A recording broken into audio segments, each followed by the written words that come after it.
tous. Et voilà, les mercredis avec Mathilde, c'est reparti. Donc, mère et fille, on va vous parler à nouveau d'une lecture jeunesse. Donc, une lecture que Mathilde a terminée, il y a quoi? Il y a 15 jours. Récemment. Ouais, voilà, Une tout semaine. récemment, une semaine ou deux. Mm. Et c'est un livre de la bibliothèque de la Bâtie. Donc, si vous le voulez, les jeunes, il est là. Petit avertissement, Mathilde n'a que 10 ans et ce livre contient des passages de sexe. Voilà, du sexe, de l'alcool. Et donc, c'est un contenu qui est quand même assez mature. Et malgré que Mathilde ait beaucoup aimé cette histoire, on conseille à partir de... Allez, 15 ans, ouais. Je serais assez d'accord pour dire à partir de 15 ans. Parce que c'est quand même, ça parle beaucoup de sexe et Bah, souvent il y a de l'alcool. Voilà, d'où le titre. on vous le dit, d'où le titre, la toute première fois, c'est vraiment une histoire c'est des sur le questions sexe. C'est des questions. Voilà, question d'ado à propos du sexe. Voilà. Ceci étant dit, maintenant que les choses sont posées, eh bien Mathilde, tu vas nous présenter les personnages principaux de cette histoire, s'il te plaît? D'accord. Kelly, 18 ans, lycéenne, parce que c'est tous des lycéens et ils ont à peu près tous 18 ans. Ok. Voilà. Anna, 18 ans, lycéenne encore, c'est une sorte de sœur mais meilleure amie. Ok. Voilà. Andrew, pareil, 18 ans, lycéen. Lui, c'est carrément le frère, alors qu'ils ne sont pas du tout liés. Les familles, elles sont super amies. C'est tout. C'est des frères et sœurs de cœur, on va dire. Voilà. Hein, c'est les best friends, quoi. Oui. Ok. Ils sont tout le temps fourrés ensemble. Ça marche. Voilà. Et puis, il y a Dean, un étudiant, 21 ans, parce qu'il peut consommer de l'alcool dans le livre. Parce que, on n'est pas dans la France. Ouais, on est sur une histoire aux États-Unis, donc 21 ans, l'âge légal pour consommer de l'alcool aux États-Unis. Voilà. Et donc, c'est tout pour les personnages. Pour les personnages principaux. Ok, donc on est sur un schéma assez classique dans ce genre de livre. Vous aurez compris, on est sur une romance. Romance ado, donc on est sur un schéma classique de filles, de garçons, voilà. Et tu nous résumes l'histoire du coup, grosso modo, Mathilde, de quoi ça va nous parler? C'est quoi cette histoire? Alors c'est une fête pour Kelly, elle va fêter ses 18 ans et ça va déraper vu qu'il y a de la bière et tout. Et donc il y a deux ados qui vont coucher ensemble, ils sont protégés, c'est déjà ça. Donc on en profite pour faire un petit avertissement. Protégez-vous. Bien. Donc, ok, donc il y a des cadavres de bouteilles, il y a eu des rapports sexuels pendant cette fête, et donc... Il y a eu des papiers de préservatifs qui traînent, dont un qui est resté dans la chambre. Ouais. Et ils ont oublié de le débarrasser. Ouais. Donc Kelly et Andrew d'ailleurs vont être punis. C'est pas une punition si méchante que ça. Ils se sont fait gauler par les parents.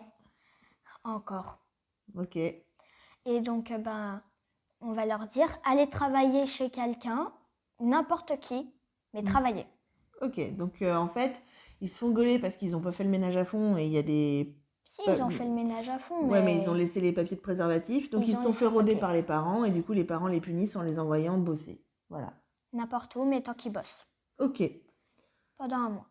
Ça marche. Et donc Kelly, elle va aller postuler au vidéoclub. Ok. Donc pas besoin de CV ni rien là-bas apparemment. Et elle va tomber sur Dean.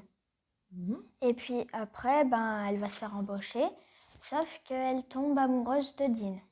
Voilà, donc l'histoire est posée. À partir de cette punition, elle rencontre Dean, elle en tombe amoureuse. Voilà. Schéma classique. Oui. Et dans cette histoire, vu qu'on est sur de la romance et surtout sur du questionnement à propos des rapports sexuels, l'histoire c'est que du coup, Kelly... qu'est-ce qu'elle va faire parce qu'elle est encore vierge et elle ne sait pas totalement tout. Ouais, elle se demande les règles. Elle demande quelles sont les règles. Mais c'est bien connu, en termes d'amour, il n'y a pas de règles. Oui et non. Après, on est sur beaucoup de questionnements du coup. C'est les questionnements des jeunes en fait, les questionnements des ados. Voilà. Qu'est-ce qu'il y a? Comment on fait? C'est les questions basiques. Normal quoi. Ouais. Les questions auxquelles je vais avoir droit de répondre dans le cadre de notre vie privée. Youpi. D'ailleurs, tu as répondu à quelques-unes. Oui, oui, oui. Donc, revenons à notre livre, hein, si tu veux bien. On répondra à ce genre de questions plus tard, tu as le temps. Oui. Du coup, elle se pose des questions et elle décide quand même d'avoir... Un rapport. Voilà, mais du coup, elle veut se préparer. Elle n'est pas totalement prête. Ouais, et du coup, elle décide de se préparer comment? Bah, elle ne sait pas trop en fait. Elle va décider de faire comme ci, de faire comme ça, sauf que ça marche pas. Elle aime beaucoup son ami Andrew. Et puis, elle va lui demander. Elle va lui demander quoi? De l'aider à se préparer. En gros, ses parents vont partir voir une comédie musicale qui dure je ne sais combien d'heures. Et puis, pendant ce temps, ils ont préparé le lit tout propre. Et puis, il y a un préservatif sur la table. Et puis, elle va lui demander de se préparer, de coucher ensemble pour déjà savoir comment ça se passe et comment réagir. Ok, donc on est vraiment, je résume un petit peu derrière toi. En gros, pour se préparer à avoir une relation sexuelle, un rapport avec Dean, son petit ami, son futur petit ami. Ils sortent pas ensemble alors en fait. Ils sortent discretos ensemble, ils se font des bisous. Ouais, mais ça va pas trop loin, ça reste gentillet en fait. Oui, et puis en plus, ses parents, ils sont pas au courant parce qu'il va l'inviter clandestinement à une soirée. Il va essayer de coucher avec elle, sauf que elle est pas prête. Ok. Donc elle va refuser jusqu'à temps qu'elle demande le plan. Ok, et du coup, en fait, elle va demander à son meilleur pote, Andrew, d'être sa première fois pour être sûre de savoir faire quand elle va passer à l'acte avec Dean. Parce qu'en fait, Andrew, apparemment, il a couché avec plein de filles, quasiment toutes les filles de la classe. Donc il doit sûrement être prêt. Lui, il est plus puceau. D'accord.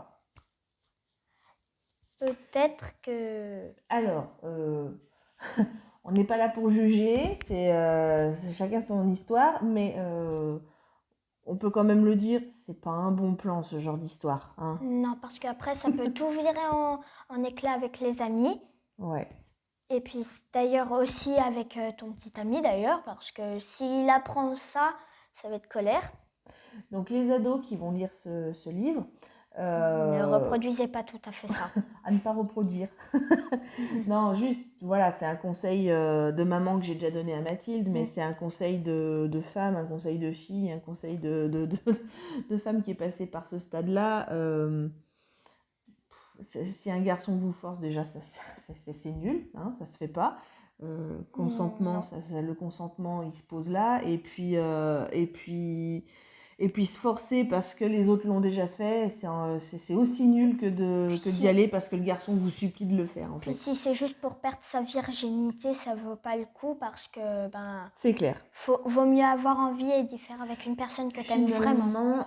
Finalement, le meilleur conseil qu'on puisse donner après que tu aies lu ça, et puis je pense que c'est le meilleur conseil que toutes les personnes qui sont plus vierges pourraient donner, c'est d'attendre d'être prêt et qu'on le saura quand ça sera le moment, en fait. Notre corps le sait et nous, on va le savoir. Et déjà, faites-le avec une personne que vous aimez. Voilà. C'est une petite fille de 10 ans qui vous le dit, une grande fille de 10 ans qui vous le dit, donc voilà. J'ai compris un peu les termes du livre. Au début, ça m'a un peu choquée. Mais bon, après, je me suis habituée parce que je me suis dit ça va être comme ça tout le long du livre. Déjà, le titre, ça se sentait un peu. La 4e de couverture, ça se savait. Donc voilà. Puis les premières pages, c'était déjà dessus. Bon, t'es pas trop choquée après la lecture de cette histoire, donc non, finalement. Parce qu'après, en fait, j'ai lu un livre qui portait dessus. Donc voilà. Ok.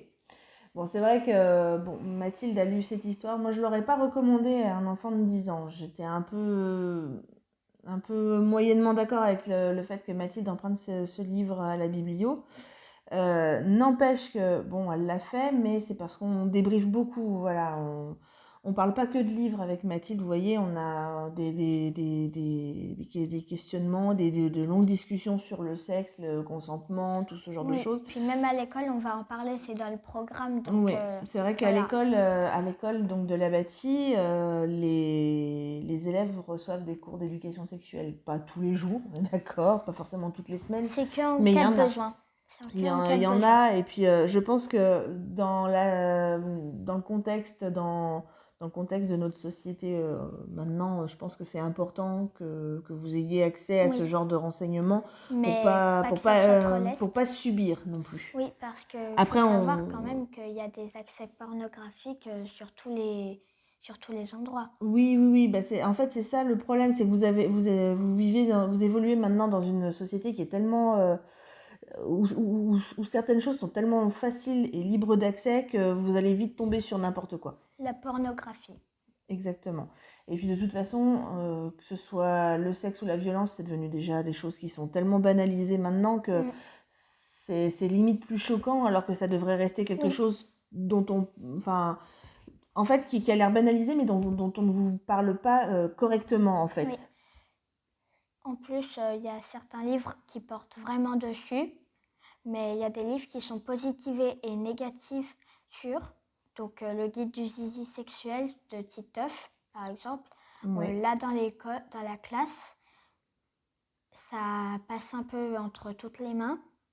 Parfois, ça rigole, mais moi, j'y prends beaucoup au sérieux. Et ben, du coup, ça me permet de rebondir, merci Mathilde, sur ce qu'on fait à la bibliothèque. Donc, à la bibliothèque, on en a pour 2 tranches d'âge. Donc, on a le petit guide de la foufoune sexuelle, qui est pour les enfants à partir, je pense, de 7... CM1 ? Non, même plus jeune. CE2 ? C'est vraiment pour les enfants à partir de 6-7 ans. C'est la découverte du sexe, des races. C'est la découverte de son corps, la découverte de son corps et puis de la différence entre un sexe masculin, féminin. C'est très bien expliqué pour les enfants. Ça va pas trop loin. Voilà, ça va pas trop loin, ça explique les choses, voilà, juste simplement. Et on a après, pour la tranche d'âge vraiment au-dessus... Tu n'es pas obligé.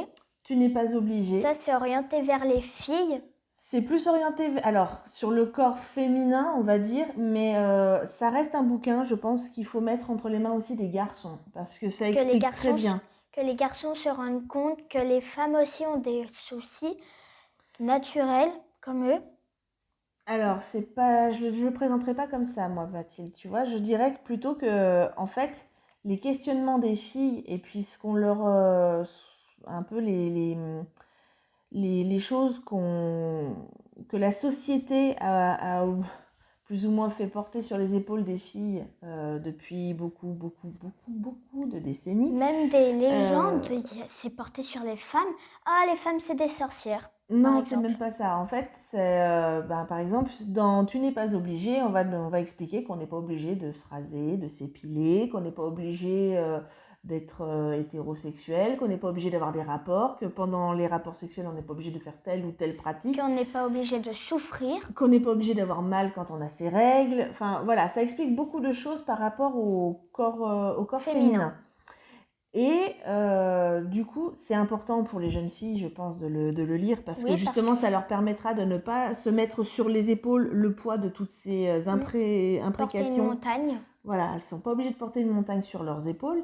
Et c'est important aussi, je pense, de le mettre entre les mains des jeunes garçons, des jeunes hommes. Pour qu'ils se rendent compte de ce que les femmes, parfois, peuvent endurer. Et de ce que des fois, eux, sans le faire exprès, leur font porter sur les épaules. Voilà. On est un peu parti loin à partir de ce roman, mais n'empêche que vous voyez qu'à partir d'une romance pour ados, on peut se poser beaucoup de questions. Oui, parce que ça, tu peux te poser pas mal de questions sur le sexe après, parce que qu'est-ce qui se passe, comment ça marche. Voilà. Donc du coup, je pense que Mathilde le recommande, comme on a dit, à partir de 15 ans. Je suis assez d'accord avec elle. Il est dispo à la bibliothèque, comme on l'a dit, à la bâtie. Et puis, n'hésitez pas. Et puis, si vous avez un doute par rapport à votre âge, par rapport au contenu de certains livres, n'hésitez pas à nous poser des questions aux bibliothécaires, on saura vous répondre. Voilà. Eh bien, écoute, Mathilde, je te remercie pour ce retour, en tout cas. C'est mon boulot maintenant aussi. Et puis, c'est des chouettes moments à passer avec ma fifi. Voilà. À bientôt, on se voit mercredi, enfin nous on se voit toujours, hein, mais on vous retrouve mercredi prochain, toutes les deux, pour un nouveau mercredi avec Mathilde. Bye bye. Salut!